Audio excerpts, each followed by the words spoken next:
everyone. How are you doing today? Do you know that it is about 70 degrees outside, 70 degrees and sunny? Woohoo!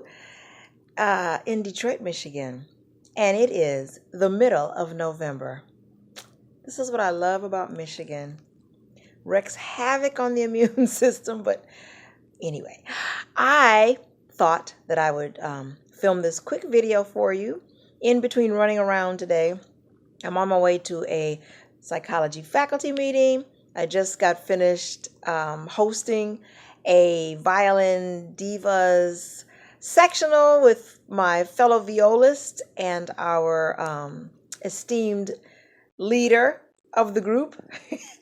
um, and earlier I ran to Annie's Music to pick up some sheet music for not one but two gigs I've got in December, on December 10th and December 11th. So I've just been running around, and then I've got a rehearsal later today after the psychology faculty meeting with my husband and my guitarist for one of those December gigs. So lots of music going on today, lots of running around, just enjoying life. But in between, I thought I'd take a few minutes, since I am putting the set list together, to talk a little bit about putting set lists together. I come to you from, I'm dropping the phone, from my new couch, which I'm loving so much. Anyway, coming to you from our new couch. And so I'm putting the set list together.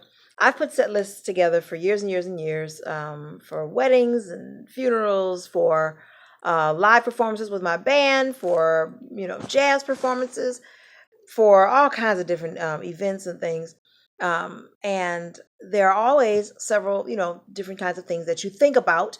So I thought I'd share maybe the top three or four couple important things to think about when you're going to put a set list together. First, these might seem obvious to many of you, but some folks may not know, or maybe you're going to have an opportunity to perform and it's your first time putting a set list together. Okay, so a couple of things to think about. Keep in mind when you're going to perform and it's your job to put the set list together. What is a set list? It's the list of songs that you're going to do for that performance. So, couple of things to keep in mind. First and foremost, how long will you be performing? So if you're booking a gig, or if someone asks you to sing or perform or speak, you've never done it before, make sure you find out how long you'll be performing. It's best to work with a contract if you can. And you, as the person who's going to be doing the performance, should put together a contract, but that's another conversation. And there's lots of ways of finding out the kinds of things that should go into a good contract. But in the meantime, I digress. For this particular quick video, we're talking about putting the music together. So first of all, find out how long you need to perform. Your standard radio-ready song, the rule of thumb, is usually about 3 minutes, roughly. 3 minutes, maybe 3.5 minutes. Some songs are longer than that, but they're confined by airplay time, that kind of thing. So you can use the 3 to 3.5 minute rule as just a minimum rule of thumb. Most songs last about 3 minutes, roughly, just so you know. You can always, there are songs that are longer, number one. You can always extend a particular song, even a shorter song, by doing a little solo in between, doing a little instrumental solo if you're playing with someone who's performing for you, or if you're performing, you can do that. You can extend the time of a particular song by playing repeats. There are lots of little tricks to extend songs, but the basic rule of thumb is most songs are about 3 to 3.5 minutes long. So what you can do is do your math, multiply 3 or 3.5 by the length of time that you need. So if you're going to be playing for 30 minutes or singing or speaking or whatever, well, we're talking about singing. So if you're going to be speaking for 30 minutes, we're talking about music. If you're going to be singing or playing for 30 minutes, then you do your math. 3 times 10 is 30. So you might need about 10 songs. That sounds like a lot of music for 30 minutes, but first and foremost, the 3 minute to 3.5 minute is just a general rule and considered a general minimum. Do you have to stick to that? No, that's why I mentioned you can extend songs. So if about 10 songs to fill 30 minutes is, when you do your math, maybe 10, maybe 8 to 10 songs to fill 30 minutes. So that's just a starting point. You can then, like I said, you can take songs, you can easily extend them, you can do solos, you can do repeats, all kinds of things, and stretch them out so that you can stretch songs easily to 4 minutes. Maybe you could make a song with an extra solo at the end or two or whatever. Make them 5 minutes. Lots of songs are 5 minutes as well. So you can see how you can sort of tailor the number of songs you're going to choose to the length of time, keeping that in mind as a rule of thumb. So if you need 10 at 3 minutes, maybe 8 to 10 for 3.5 minute songs. If you extend them, you end up maybe only needing seven songs or so, 6 or 7 songs, depending. So that's one thing to think about, is the length of time. Always consider your audience, what they may like, what they might be interested in.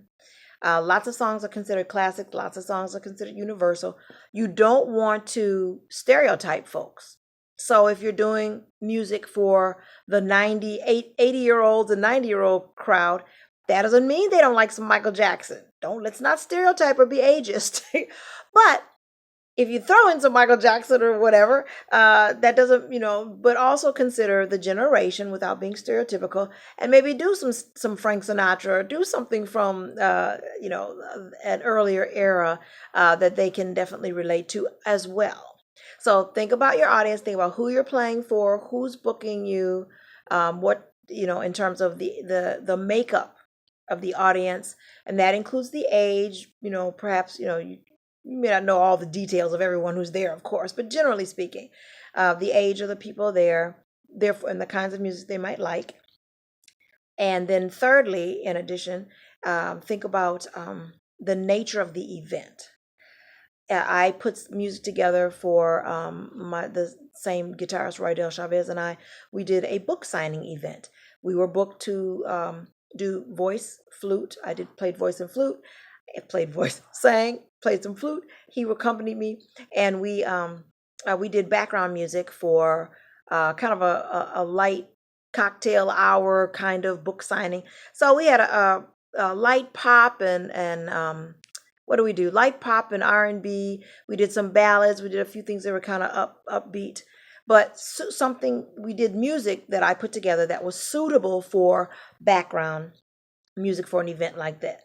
Obviously, that is not the time to break out your most giant, largest amplifier, amps, and jump around the stage and do screaming guitar solos, obviously, because of the nature of the event.